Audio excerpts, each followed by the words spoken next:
భారత ఎన్నికల సంఘం చేపట్టిన ఓటర్ల జాబితా ప్రత్యేక సమగ్ర సవరణ special intensive revision SIR sir అనేటువంటిది నేడు చర్చనీయాంశమైనటువంటి అంశం.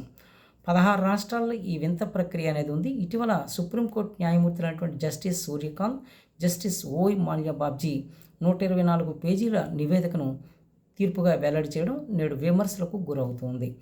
ఓటర్లకు ఓటు హక్కు లేకుండా చేయటం, 11 అంశాల ప్రాతిపదికగా ఓటు హక్కు నమోదు చేయటం ఈరోజు ప్రస్తుతం జరుగుతున్నటువంటి అంశం. అసలు ఓటు హక్కు నమోదు చేయాలంటే 326 నిబంధనల ప్రకారం వయోజన ఓటు హక్కు 18 సంవత్సరాలు నిండిన వారికి కల్పించడం 324 భారత ఎన్నికల సంఘం ప్రకారము ఎన్నికల సంఘం యొక్క బాధ్యత. అయితే ఇక్కడ ఆధార్ కార్డు, రేషన్ కార్డు, ఆ గ్రామ పరిధిలో స్థిర నివాసం ఉన్నట్టు ఆధారాలు ఉంటే సరిపోతుంది. కానీ నేడు వంశ పుట్టు పూర్వతలను అడగడం వలన ఎవరు ఓటు హక్కు నమోదు చేసుకునేటువంటి పరిస్థితి ఏర్పడుతుంది. అదేవిధంగా బీహార్లో కొన్ని లక్షల ఓట్లు తొలగించడం యోగేంద్ర యాదవ్, జస్టిస్ ప్రశాంత్ భూషణ్ తీవ్రమైనటువంటి విమర్శలు గురి చేశారు. ఇటీవల వెస్ట్ బెంగాల్లో కూడా ఓటర్ల జాబితా నుంచి ఓటు హక్కును అనేక మంది ఓటర్లను తొలగించడం చర్చనీయాంశమైపోయింది.